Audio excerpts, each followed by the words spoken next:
All right, so yesterday we got the news. I think we were all expecting it, but we just really wanted to hear from the horse's mouth. We were obviously being told that it was reported that Jarrell Miller was pulling out of his fight with Fabio Wardley. It was apparently on his end, nothing to do with Fabio Wardley. And we were thinking, okay, what did he do now? Now, we hadn't heard anything, but it was kind of, we'd heard whisperings even before a couple of days ago that there was a few little issues. And obviously, you got to remember that Jarrell Miller was meant to be fighting Chisora back in February, and then there was issues there. He's done this, and there's issues again. It looks like it's stemming from his relationship with Dimitri Salita, his promoter, contractual issues and stuff like that. There, he's claiming it's a shoulder injury, but this is twice now that's happened in the space of a couple of months. Fights in particular in the UK, and it is a shame because Miller. Listen, whatever you think of Jarrell Miller as a person, and I think not quite highly of him, quite frankly, as a person. In terms of this fight, it would have been fun. It would have been entertaining stylistically. They would have gelled together very well. You had Jarrell Miller, who is the Lawrence Okolie, like in a video game. He not Lawrence Okolie. You can see where I'm going with this. Fabio Wardley, like in a video game, he's the protagonist. Miller is very much the antagonist. The good guy versus bad guy. Fabio Wardley is Ipswich true and true. He's an Ipswich Town supporter. Jarrell Miller went there with a Norwich City jersey on, straight away antagonising everybody and all that. So it got eyes straight away on this fight. So to lose that, it's not ideal. It's not ideal. But at the end of the day, the show must go on. And Lawrence Okolie, that's why I was looking at a picture of him there, that's why I said his name. He said, and I quote, "I've heard Ipswich is a lovely place in the summer at Frank Warren."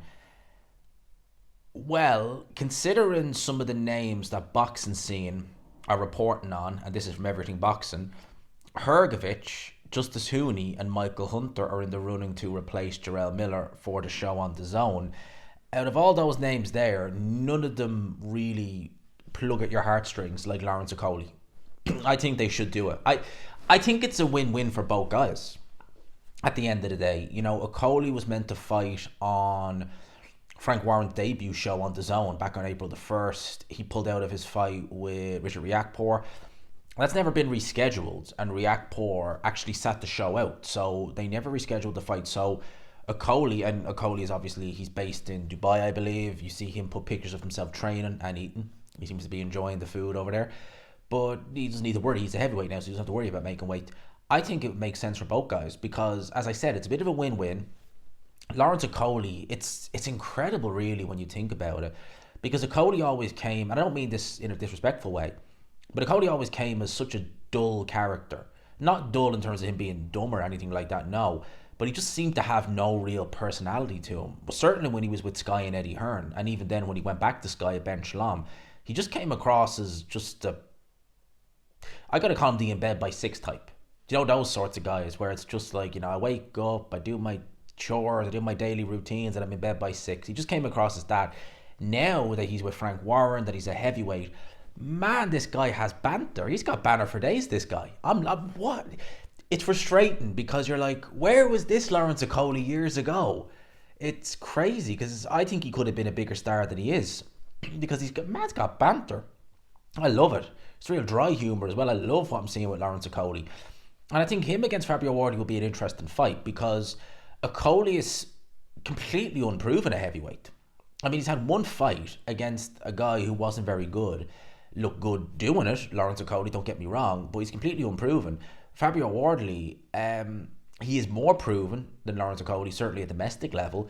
But, you're talking about a former, I'm just going to say former world champion. If you want to say two-time world champion, if you count Bridgerweight, go for it. But I'm just going to say former, he wasn't unified, but former cruiserweight world champion.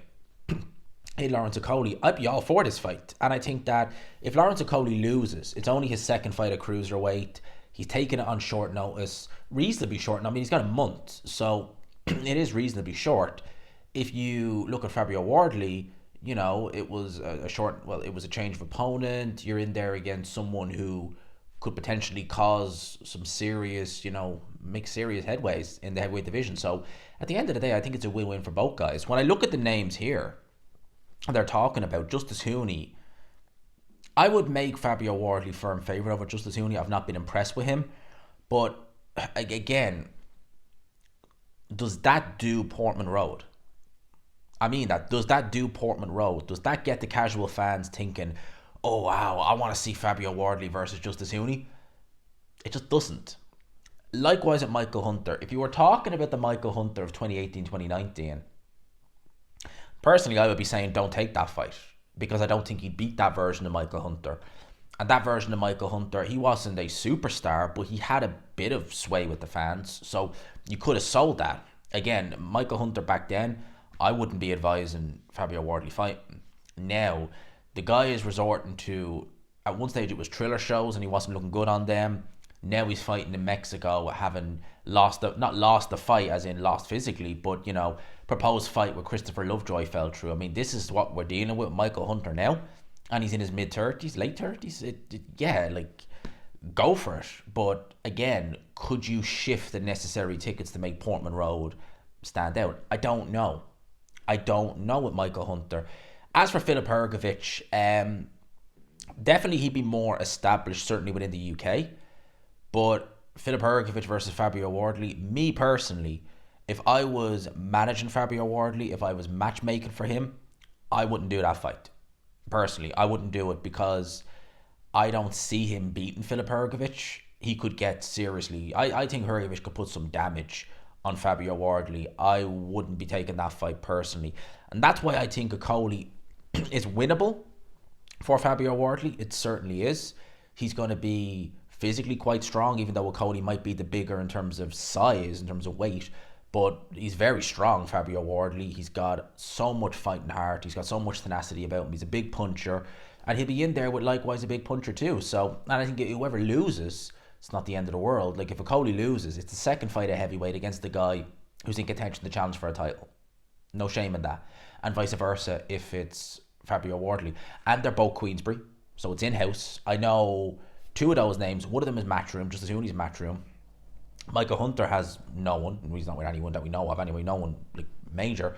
The only thing I would say is that Hrgovic is Queensbury, but surely you're looking down a different avenue for him. Whereas I think that Okolie, both Queensbury fighters, makes sense. Okolie will antagonise the hell out of those Portman Road fans, the Ipswich Town fans. He won't give a damn, and he'll come to fight. And I think it would make for a very good spectacle. So for me, I would say Okolie. If he's mentioned Frank Warren and saying it's nice, I would be saying take that on board and let's run with it. That's the fight I would like to see for Fabio Wardley now that we don't have Jarrell Miller. I was making Wardley favourite, but a lot of people had Miller down as the favourite for that fight. I mean, I think maybe in terms of just the hardcore fans, Miller might actually be the favourite for that fight had it happened. So, you know, these things happen, they happen for a reason, and yeah, let's wait and see. It's a bit of a shame because, like, again, you know, Miller, I shouldn't really have any sympathy for him in one sense, but as a selfish boxing fan, I like watching him, to be honest with you. I do. Not a nice person, definitely not, but I certainly do enjoy watching him, so I hope whatever the issue is with Salita is just nipped in the bud quickly, because it's having an impact on his career. That's 2 fights now that he won't be able to take, and his last fight was August last year. By the time August this year rolls around, he may still be inactive. So, and listen, he's not getting any younger, so, you know, get a move on. That's what I got to say on that one with Jarrell Miller. Let me know your thoughts in the comments section below. I hope, as always, you enjoyed the video, people. Smash the like button if you could. Hit subscribe, of course, if you haven't already. I will be back later with my previews and picks for this weekend's fights. Until then, peace.